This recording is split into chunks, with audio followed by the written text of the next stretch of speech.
जिक्र करेंगे अब के, क्योंकि शहबाज ने पहले भी जिक्र किया था।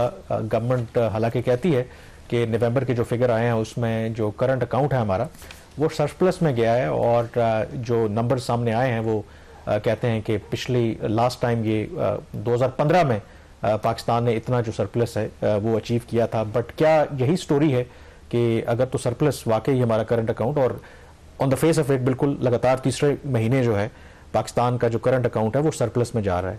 अगर तो सरप्लस में जा रहा है इसका मतलब है कि डॉलर्स का इनफ्लो ज़्यादा है, आउटफ्लो कम है, तो फिर हमें मजीद कर्जों की क्या ज़रूरत है जो आप $300 मिलियन का एक नया कर्जा हम लेने की तैयारी कर रहे हैं। देखिए, जो करंट अकाउंट का सरप्लस है ना वो तो इसलिए आपका आ रहा है, आपकी इंपोर्ट्स और जो है वो कंट्रोल्ड है। अभी हुकूमत जितना मर्जी कहते रहे कि फ्री इंपोर्ट्स हैं, फ्री इंपोर्ट्स नहीं है, रिस्ट्रिक्टेड इंपोर्ट्स हैं। अराउंड $4.5 बिलियन की रेंज में रहती हैं पर मंथ। एक्सपोर्ट में थोड़ा सा पिक है विच इज़ क्वाइट पॉजिटिव। उसको एक खदशा रेमिटेंस में भी बेहतरी आ रही है। एक्सपोर्ट में जो पिक आ रहा है उसकी एक वजह यह थी कि एग्रीकल्चर की आपकी राइस की एक्सपोर्ट्स बढ़ी थी। उसके अंदर एक लेटली एक डेवलपमेंट हुई है। यूरोपीय यूनियन ने कुछ कंसर्न शो किए हैं कुछ कंसाइनमेंट्स के ऊपर, तो इसको मेरा ख्याल कल के प्रोग्राम इसको डिटेल में भी डिस्कस करेंगे। ओवरऑल एक्सपोर्ट प्लस रेमिटेंसेस, तो ये आपको हेल्प कर रही है कि आपका जो करंट अकाउंट का जो सरप्लस है वो आए। अब ये क्या ये is that in line with जो प्रोजेक्शन आईएमएफ की भी और इस दफा फाइनेंस मिनिस्टर की एंड लार्ज उसी रेंज में ये जा रहे हैं, क्योंकि पिछले प्रोग्राम में बहुत बुरी तरीके से क्रिटिसिज्म आया था आईएमएफ के ऊपर कि आपकी जो रॉन्ग कैलकुलेट किया था करंट अकाउंट खसारे की, तो उसकी वजह से पाकिस्तान को आप लोगों ने प्रोग्राम भी नहीं दिया और पाकिस्तान की जो प्रोजेक्शन थी वो सही साबित हो रही थी। अब ये कर्जा हमें क्यों चाहिए? कर्ज इसलिए चाहिए कि हमने पहले पुराने कर्जे वापस करने, और जो जब आईएमएफ का ये प्रोग्राम साइन हुआ था उस वक्त आईएमएफ ने ये आइडेंटिफाई किया था कि जितने भी नॉन अवेलेबल रिसोर्सेज हैं फॉरेन लोन्स के, आपकी जो फॉरेन आपकी इनफ्लोज आ रहे हैं प्रोजेक्टेड और जो आउटफ्लोज जा रहे हैं, उसके बाद कर्जों को भी सब शामिल करने के बाद जो भी एक्सपेक्टेड है उसके अलावा भी $2.5 बिलियन का एक फाइनेंसिंग गैप है। ये जो कर्ज लिया गया जिसकी अभी हम नाज़िम को बताते हैं डिटेल, ये उसी गैप को फिल करने के लिए लिया गया। और ये जो $2.5 बिलियन का गैप है, इसमें सबसे बड़ा चैलेंज इस वक्त ये आ रहा है कि सऊदी अरब ने अभी तक पाकिस्तान के लिए $1.2 बिलियन की जो एक ऑयल फैसिलिटी देनी थी, उधार के ऊपर तेल देना था सालाना $1.2 अरब मालियत का, उसके ऊपर कोई प्रोग्रेस नहीं है।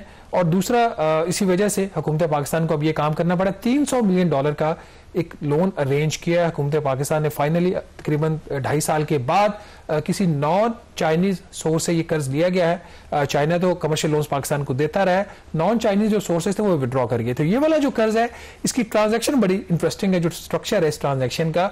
$300 मिलियन अरेंज करके देगा यूनाइटेड बैंक लिमिटेड जो पाकिस्तानी बैंक है, लेकिन यूबीएल ये जो पैसा है ये रेज करेगा 2 से 3 गल्फ ममालिक से, वहां से पैसा रेज करेगा और गवर्नमेंट ऑफ पाकिस्तान को लेंड करेगा। इंटरेस्ट रेट अच्छा भी नहीं और बुरा भी नहीं है। आपको याद होगा चंद माह पहले हमने स्टोरी की थी कि स्टैंडर्ड चार्टर्ड बैंक लंदन से हुकूमत पाकिस्तान 11% शरह सूद के ऊपर एक कर्ज उन्होंने नेगोशिएट किया था। वो हमने खबर की हुकूमत डिफेंसिव पोजीशन पे गई और वो कर्ज हुकूमत ने उस वक्त नहीं लिया था। ये वाला जो लोन लिया गया इसकी जो इस पे जो इंटरेस्ट रेट है वो 7.2% से लेके 7.7% तक है। हाई रेट है, लेकिन गिवन सर्कमस्टांसेस जहां पे पाकिस्तान की लो क्रेडिट रेटिंग है ये रेट उस लिहाज से बुरा नहीं है।